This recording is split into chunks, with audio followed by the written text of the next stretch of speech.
याद रखें, जब भी किसी इंसान के ऊपर जादूगर ने बंदिश या कीलना होता है तो सबसे पहले जादूगर उस इंसान से, जो इंसान जादूगर के पास जादू करवाने के लिए आता है, उस इंसान से कोई हराम जानवर मंगवा लेता है। जिंदा हो मरा हो, कोई भी हराम जानवर मंगवा लेता है। उस हराम जानवर के अंदर कुत्ता, बंदर, कोई भी हराम जानवर हो सकता है। ज़्यादातर जादूगर बंदर या कुत्ते का ही इस्तेमाल करते हैं, और रिवायत में भी आता है कि जिन्नात या जिन काले रंग के कुत्ते की शक्ल लेना या सांप की शक्ल लेना बहुत ज़्यादा पसंद करते हैं। लेकिन अजीज़ दोस्तों, इस बात का यह हरगिज़ मतलब नहीं कि हर काले रंग का कुत्ता जिन ही होगा या हर सांप जिन ही होगा। जिन्नात को शक्ल तब्दील करने के लिए खास मुकाम तक जाना पड़ता है, और उस मुकाम, उस जगह के ऊपर पहुंच के ही जिन अपनी शक्ल तब्दील कर सकता है, और उसके पास उसी जानवर की खसूसियात और ताकत आ जाएगी जिसकी वो शक्ल लेता है। जैसे कोई जिन कुत्ते की शक्ल ले चुका तो उसके पास सिर्फ और सिर्फ कुत्ते ही की ताकत रहेगी, और अगर आप उस कुत्ते को मार देंगे तो वह जिन भी मर जाएगा। और अगर जिन ने दोबारा अपनी शक्ल तब्दील करनी हो तो जिन दोबारा उसी जगह पे, उसी मुकाम पे वापस जाएगा, और वो कुत्ते की शक्ल से दोबारा अपनी असल शक्ल में आ जाएगा। अब जादूगर कोई भी हराम जानवर लेता है और उसके ऊपर जादुई मंत्र पढ़ते हुए कील लगाना शुरू करता है। याद रखें, कील जादूगर उस जानवर की खोपड़ी में लगाना शुरू करता है। उसके बाद जादू शिरकिया मंत्र पढ़ना शुरू करता है और कब्रिस्तान में किसी अच्छी जगह के ऊपर वो दफन कर देता है। वो उलमा इकराम जो जादू या जिन्नात का इलाज करते हैं, उनका कहना है कि जब तक इस हड्डी के अंदर वो कील मौजूद रहते हैं, उस इंसान के ऊपर वो बंदिश मौजूद रहती है।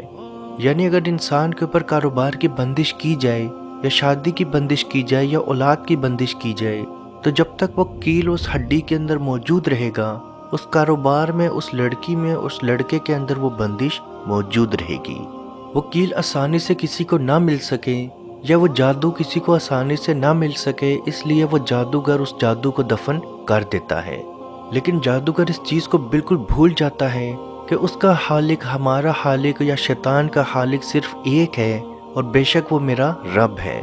अल्लाह पाक ने कुरान पाक में इरशाद फरमाया कि इस दुनिया में हर चीज़ का इलाज कुरान में मौजूद है, जिसकी रिवायत अम्मा आयशा रज़ी अल्लाह ताला अन्हा से भी मिलती है। आप रज़ी अल्लाह ताला अन्हा एक लड़की को अपने घर में दम कर रही थी। इतने में रसूल पाक सल्लल्लाहु अलैहि वसल्लम आए और फरमाया, ए आयशा, इस बच्ची को कुरान से दम करो। तो अजीज़ दोस्तों, इस रिवायत से ये चीज़ भी पता चली कि पूरे का पूरा कुरान पाक ही शिफा है। अब इस तरह के जादू का इलाज कैसे किया जाए, यानी कि बंदिश या कील देने का इलाज कैसे किया जाए, तो याद रखें, जिस बच्चे या बच्ची के ऊपर ये कील देने वाला जादू किया जाएगा, उसके सर में दायमी सर दर्द मौजूद रहता है। दिन को रात को अचानक से बहुत मुख्तलिफ तरह की आवाज़ें, डरावनी सी आवाज़ें सुनाई देती हैं। ऐसा महसूस होता है कि किसी ने आपका नाम लेके आपको पुकारा है, जबकि आपके अलावा आगे पीछे कोई नहीं होता।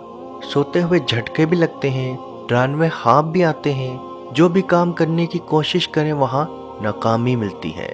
रिश्ते नहीं होते, जहाँ भी शादी की कोशिश करें आपका रिश्ता नहीं होता।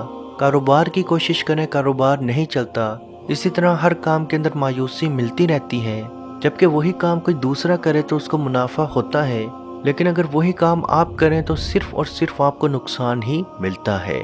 तो याद रखें, आप सल्लल्लाहु अलैहि वसल्लम का फरमान है, कुरान पाक पढ़ा करो, ये पढ़ने वालों के लिए शिफा है।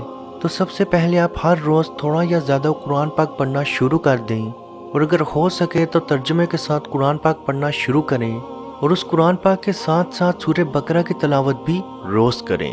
एक रुकू पढ़ें, एक आयत पढ़ें, 4 रुकू पढ़ें, या पूरी सूरह बकरा पढ़ें, लेकिन हर रोज़ आपने थोड़ी बहुत सूरह बकरा पढ़नी है, क्योंकि नबी पाक सल्लल्लाहु अलैहि वसल्लम का फरमान है, सूरह बकरा एक ऐसी सूरा है जिसके ऊपर जादूगर असर नहीं रखता। तो सबसे पहले आप डेली सूरह बकरा की तिलावत करना शुरू करें, तो ऑटोमेटिकली जादूगर का जादू का असर आप पे टूटना शुरू होगा, और जादूगर की जितनी भी ताकत आपके ऊपर मौजूद थी वो ऑटोमेटिकली हटना शुरू होगी। इसके साथ साथ आपने हर जुमेरात को अपना सदका ज़रूर देना है। ये 1 माह का अमल है। 1 माह के अंदर मैक्सिमम 4 जुमेरात आएंगी। हर जुमेरात आपने अपना सदका ज़रूर देना है। इसके साथ साथ आपने हर रोज़ हर कमरे के अंदर 30 دن تک ہر روز ہر کمرے کے اندر مغرب کے وقت آپ نے اذان بھی دینی ہے۔ یہ اذان کسی نماز کے لیے استعمال نہیں ہو رہی تو کوئی عورت بھی اذان دے سکتی ہے، یا کسی روز اگر عورت اذان نہیں دے سکتی تو اس کا شوہر بھی اس روز اذان دے سکتا ہے۔ 30 دن تک آپ نے ریگولر اذان بھی دینی ہے، جمعرات کا جمعرات صدقہ بھی کرنا ہے، اور ہر روز قرآن پاک پڑھنا ہے، اور خصوصی طور پر سورہ بقرہ کی تھوڑی بہت تلاوت کرنی ہے، اور ہر رات سونے سے پہلے سورہ بقرہ کی آخری 3 آیات کی بھی تلاوت کرنی ہے۔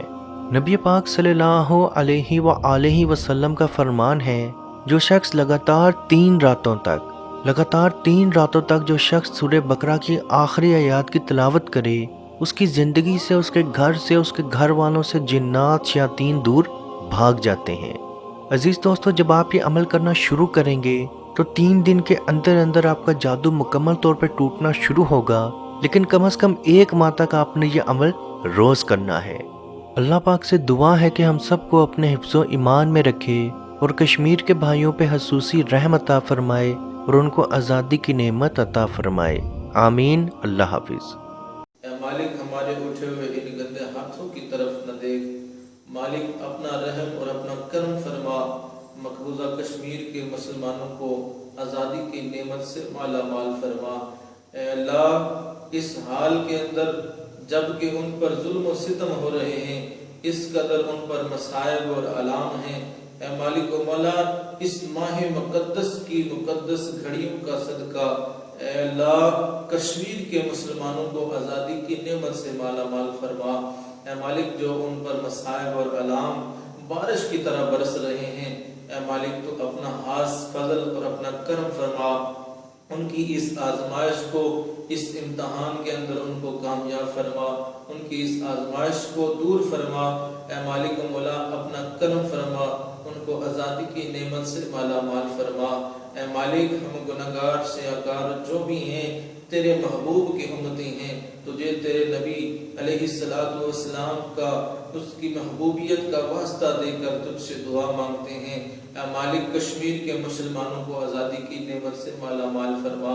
اے مالک، ملک پاکستان کو استحکام عطا فرما، ملک پاکستان کی سرحدوں کی خیر فرما، ملک پاکستان کی سرحدوں پر پہرا دینے والے نوجوانوں کو الہ العالمین ہمت اور حوصلہ عطا فرما۔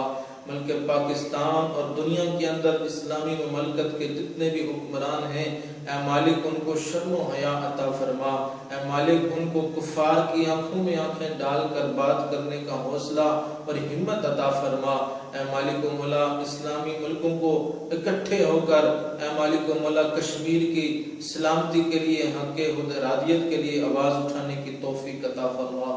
اللہم ربنا تقبل منا انکا انت السمیع العلیم وتب علینا یا مولانا انکا انت التواب الرحیم۔